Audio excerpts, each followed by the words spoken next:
Thank you for coming on, Fabian. It's great to finally meet you in person, or not quite in person, but over Zoom. So I just want to kind of give everyone a little introduction on you. You're the founder of Take Today Co. Can be found at taketoday.co.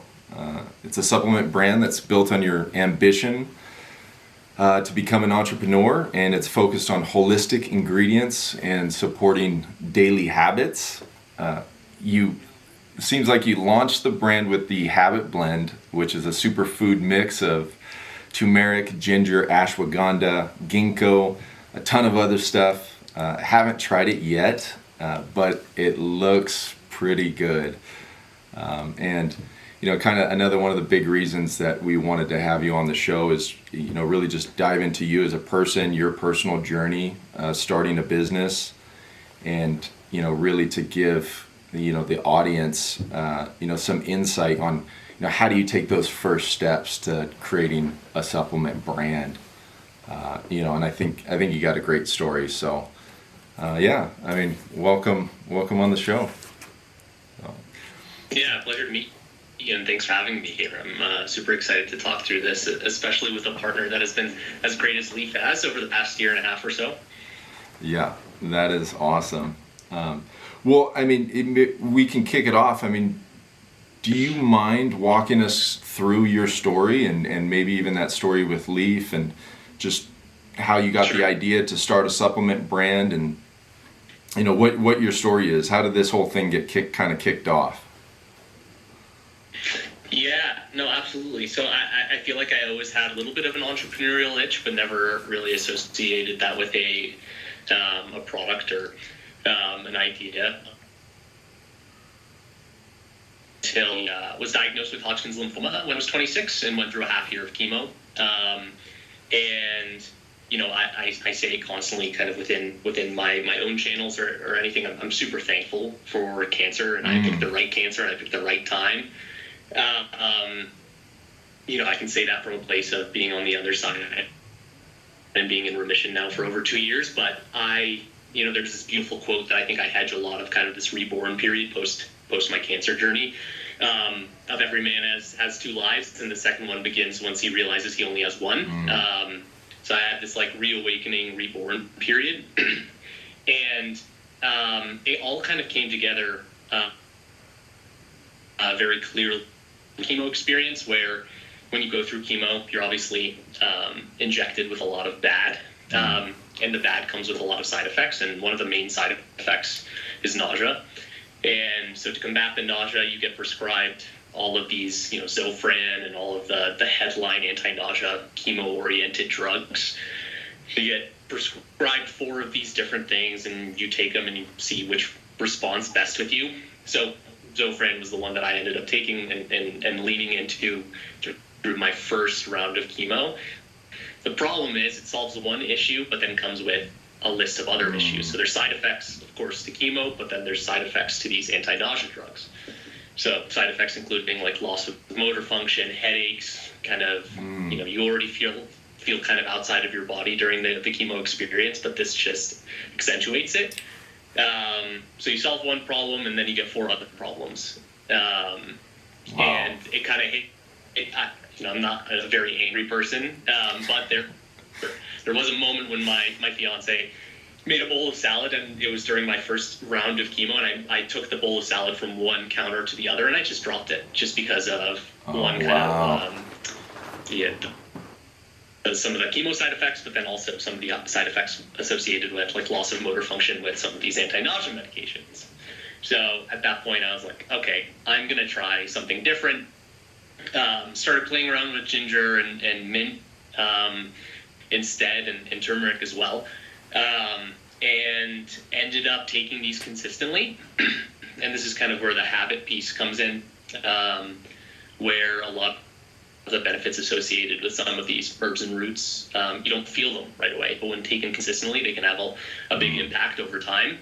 So I was able, and I'm not recommending this, obviously, speak to your doctor and your licensed professional, but for me, it worked exceptionally well to the point where I didn't have to take some of the anti-nausea medication anymore, just by supplementing some of these herbs and roots. So I went through my process, and this is long-winded here, but I want to give you the full picture. Went through this 6-month process and still continued to take turmeric, ginger. I stopped with the menthol or the mint, and started re-piecing together a little bit of my life.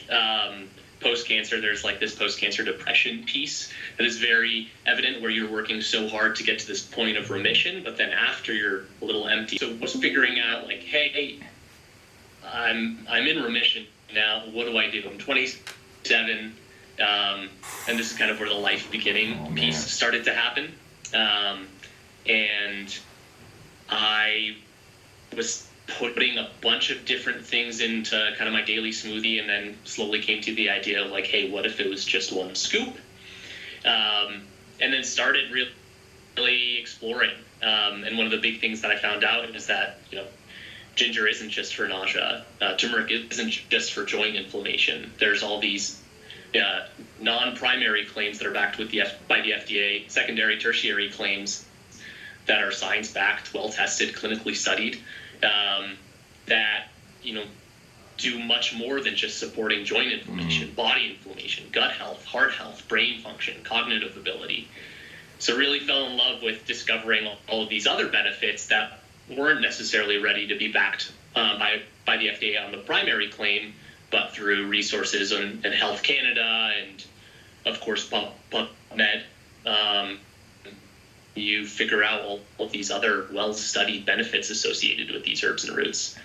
And then started figuring out what I wanted. I really made the blend kind of for me, and then recognized pretty quickly that, there are a lot of, over 90% of some of these herbs and roots are taken on a daily basis by Americans in pill formula or in a capsule.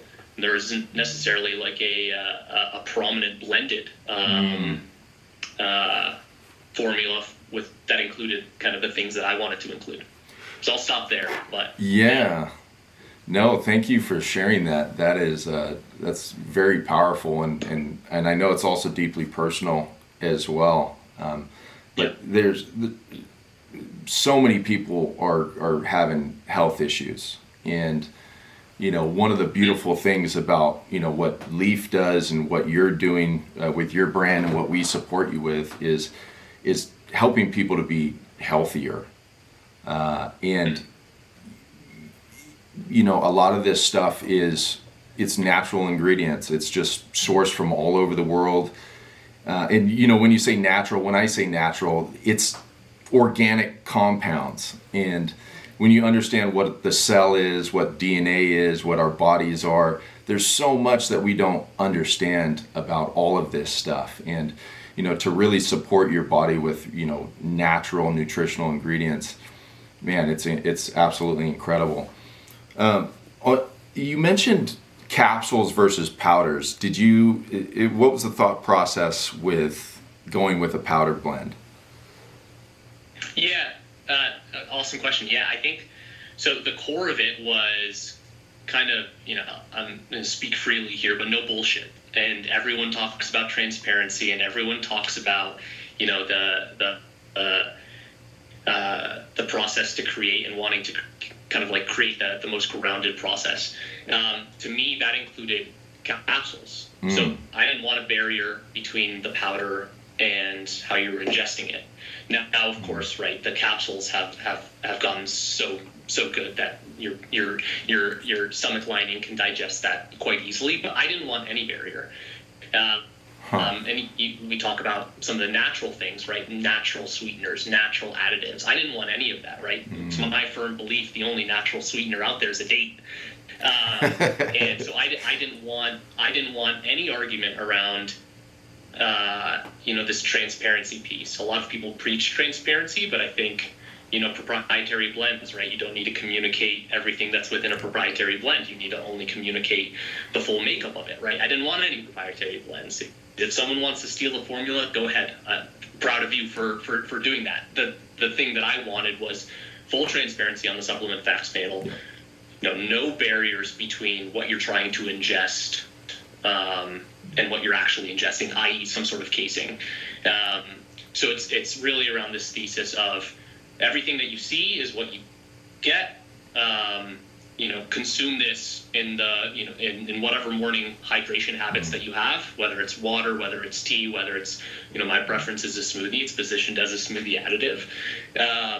But that was the goal, is that there's a lot of good in these ingredients at the right amounts, at the right frequency. And I don't want any barrier. Yeah, I noticed these things into your body. I noticed that that actually goes right into the branding itself. You've got the clear bottle with the clear label. Yeah.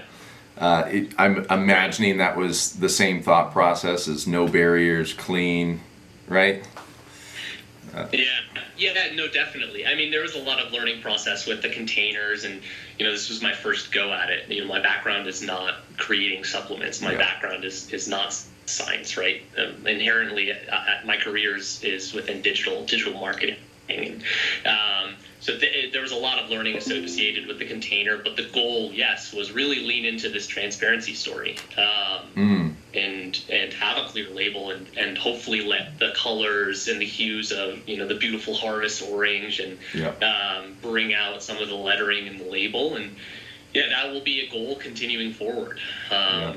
Transparency from day one. Going back to kind of how you got this started, there's a photo of you on the website, in the hospital room working from a laptop. Sure. One that's pretty cool, inspiring, and it's really awesome. Not everybody can work when they're sick, and God forbid we get too sick and it's not possible, but I do appreciate if we have the energy of using that energy to do awesome things. But the question that I had was, kind of starting this, I'm imagining that might have been the biggest challenge, but what's been the biggest challenge for you as far as just getting this thing going and launching it up to this point? Yeah, I think there's been some interesting challenges, and I think through these journeys, right, I love being thrown into the fire. It's one of the reasons why I wanted to do this. I never had the exposure into product research and development. I never had the exposure into figuring out how to understand the FDA and claims that we can make. In an interaction with a manufacturer, I've never had that. Right, all of these things were very much so. Getting thrown into the fire, and I found love very much so through ideation, through working with the regulatory groups to make sure that we weren't harming people with the amounts and understanding the right amounts. So that was all very fun and easy, and the label design, the container, all of the things, sourcing, the cost breakdown of all these things. This was exceptionally exciting for me. The thing that's actually been hardest, that I thought was going to be easiest, was now where we're at right now, and growing from ground zero. And that was very, it's my background. Right. It's very much so in growing brands from a digital front.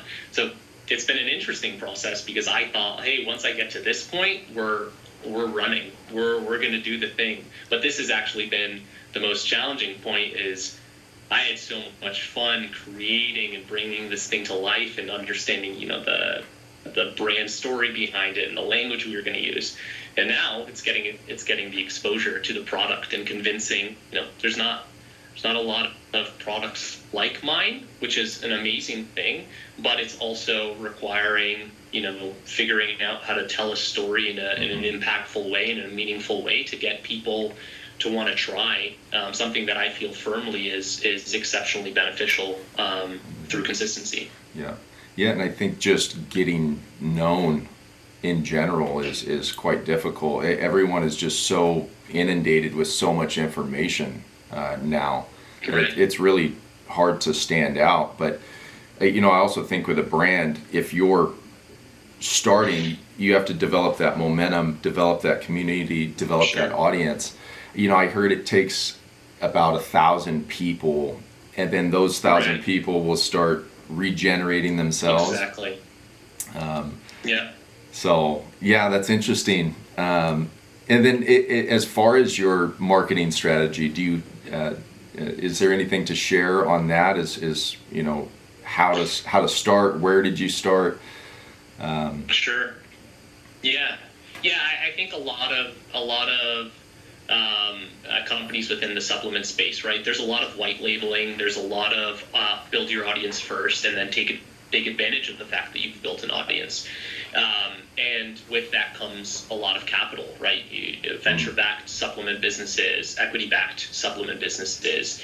The goal initially has always been grow profitably, grow slow and the right way. And with that comes, I think, going back to the last thing that I said, there's not a lot out there like this, and there's a percentage of Americans, a large percentage of Americans that are taking supplements on a daily basis. Great, there's our audience built. But when it comes to a lot of these things, right, from a turmeric perspective all the way to a beetroot or a broccoli sprout, there's so much education that needs to happen. So that's the goal has been an educational approach of saying, hey, this is what body inflammation is. This is why gut health is more than just going 1 and 2 on a daily basis, right? This is much more in how fighting off infectious disease through keeping body inflammation low and having a strong immune system. There's so many benefits associated with these things, and not just within a consumption perspective, right? It's daily movement, it's good sleep, it's hydration, it's all these other things. So the strategy has very much so been, let's educate. Let's our expectation is to grow slowly in the right way, and from a marketing perspective, it's working with creators that are kind of speaking the good word of health and wellness, and also creating a lot of content on the blog side to tap into specific keywords around questions that are asked a lot around some of our ingredients within Google. And so it's a lot of foundation building right now, but the goal is hey, if a splash happens, a splash happens, but it's okay if this takes time to develop kind of the right information and communicate it to the right people. 100%. And I think you got the right message, especially with your story personally, is hey, let's promote health. Let's try to be as healthy as we can. And then on top of that, let's use that health to do the things that we love. So I think the story, the brand, I think everything is really aligned very well. Hey, have you done any? Yeah. Have you done any sort of like brick and mortar? Yeah, interesting question. Yeah. Yeah, I mean, so markets or anything like that. Yeah, my background is very much so in the digital world, so that's what I lean into now, right? You have so much capability within TikTok Lives and TikTok Shop and different marketplaces and Facebook and Instagram and just kind of Meta in general, where I could go set up shop at a yoga studio and see 50 people over an 8-hour period, but instead I can go live on one of these platforms for an hour to 2 hours, and really create kind of that, I call it the virtual farm stand or the digital farm stand, where I can have these interactions with people at a higher clip through some of the opportunities that exist within the digital world, kind of communicating my message and my story and why the product is so close to me, and expand that. We started off our conversation off air talking about the remote versus in person. Yeah. So there's definitely value to the in person and shaking someone's hand and looking them straight in the eye and giving them a smile and kind of building that relationship. But there is a digital approach to that as well that we've slowly unlocked here. It's exhausting. It takes time, and so many people get filtered through. But in a 2-hour session, I can talk to 30,000 people. Right.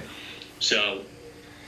Yeah, I would love to get in brick and mortar, right? You talk about some of the smoothie stores, health and wellness stores, boutique health and wellness stores. It does take a lot of time. Yeah. Because you have to go set up shop, you have to break down afterward. You will get that benefit of having that handshake right in front of the person, and maybe some customer loyalty, but the reach is definitely not going to be the same. So that does make a lot of sense. Let's jump into the power of habit. On the website, it says supplements don't make habits, you do. What do you mean by that? And what do, I guess, what does habits mean to you?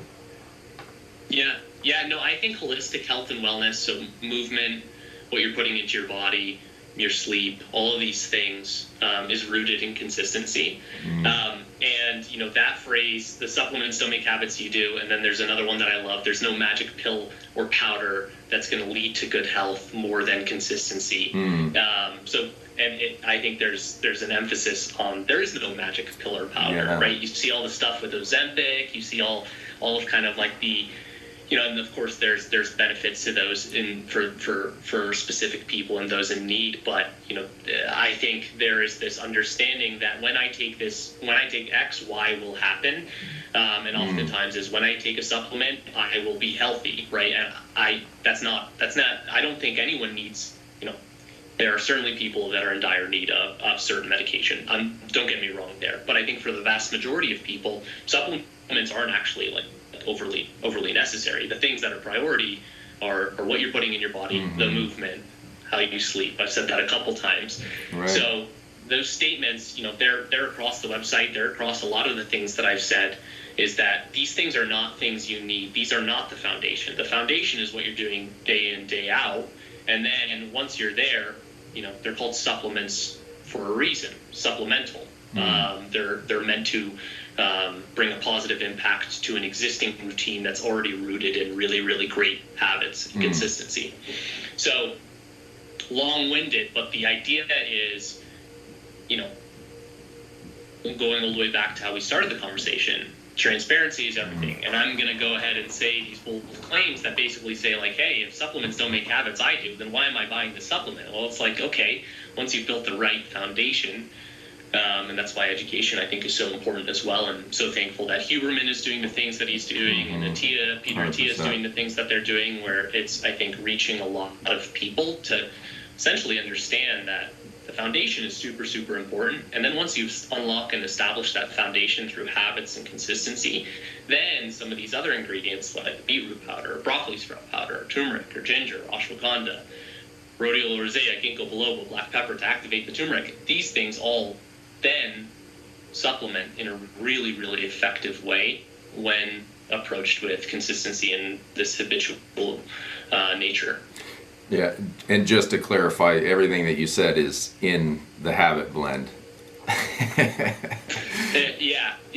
I mean, look, the goal was not to create something that replaced a multivitamin or replaced a protein powder or a greens powder or a fish oil capsule. The goal was to create something that kind of fits in between all of these things that continue this road to good health. I think a lot of these things are overlooked and undervalued, and they're all really close to me. There's a reason I picked each one of them. Is inherently a lot of us deal with anxiety, and ashwagandha is there, right? Wow. And then I'm a ultra runner and a runner in general, and blood oxidation with broccoli sprout. It was super important. With the beetroot, and then on the broccoli sprout side, right, compound rich in sulforaphane. Everyone has cancer in their body. It's just waiting to come out as you continue to age.